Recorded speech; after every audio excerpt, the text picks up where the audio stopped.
helped you. It's Santina Doyle from Solo Female Van Life Lessons. Look at, we got our first snowfall of the year. It's February 1st today.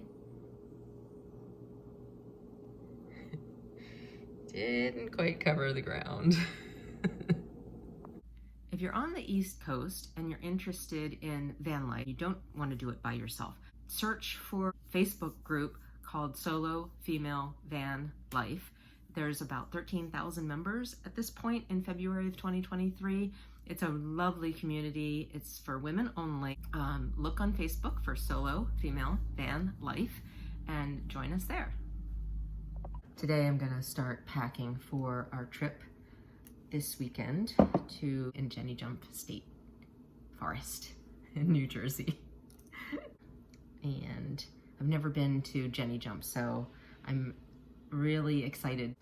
So I'm gonna bring you along with me today as I pack for my trip and show you how I pack for it, how I prepare a weekend camping trip in the cold. One of the first things that you might want to do is to create a list of the meals that you want to eat while you are out camping, especially if you're going to be hiking and you would want more snacks than perhaps if you were staying at home. I do this by simply creating a list on an envelope. And this is just the food that I need to shop for and then bring, so that I can ensure that I shop for everything that I need and that I pack everything. You know, being in a remote location usually means that it's a real pain to drive somewhere to civilization to get more food if you didn't bring enough. And then I try to do as much prep as possible in advance so I don't have to do any prepping or cooking while I'm there. So for instance, you can see there's a container there of apples. I just try to make everything as convenient as possible.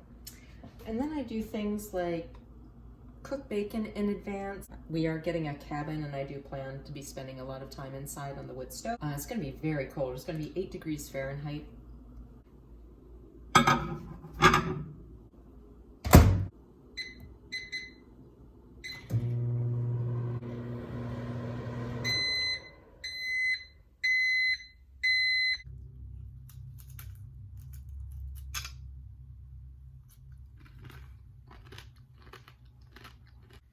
So apart from planning your food, which I always do first because I do it a couple of days before I go so I could go shopping, etc.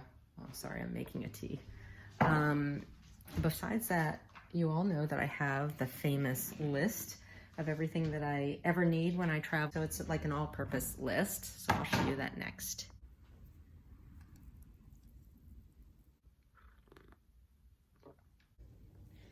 I always keep my list in the same pocket of my luggage.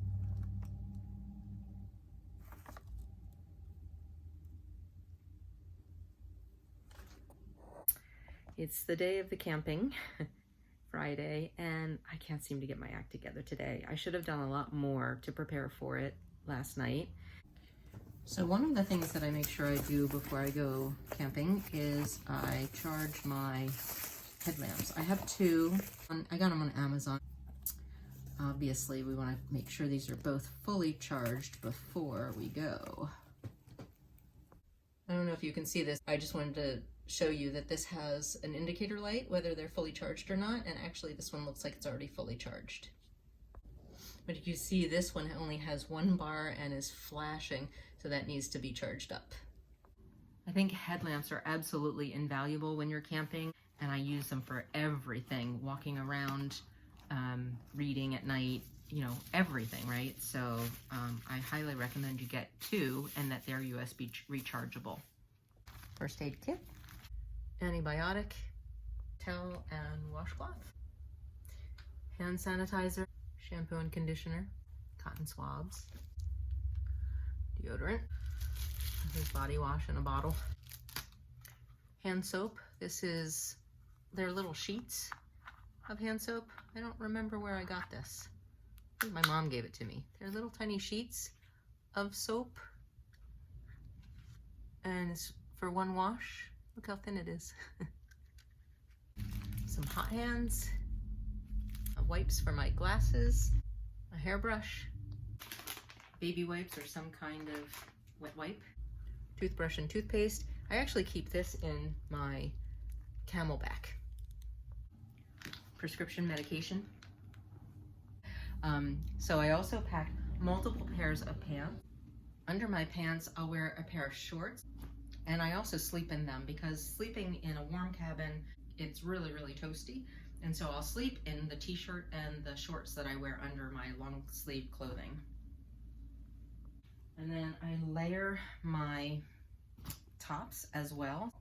So this is just a t-shirt, and again, I wear this under all of my layers and I sleep in it at night because in my sleeping bag I'd be too hot otherwise. And then just a long sleeve t-shirt as well. Then I'll wear probably something like this wool sweater. It's 100% wool and keeps me really warm even though it's really, really thin. And then on top of that, I'll start layering any sweatshirts if I'm still cold.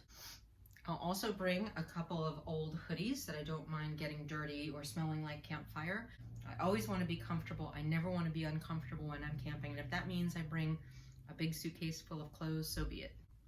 If you're planning on going out to a restaurant while you're camping, then obviously you're going to need everything for your shower, and then you're going to want to bring some halfway decent looking clothes. And I can also use it as a layer if I get cold and need another layer.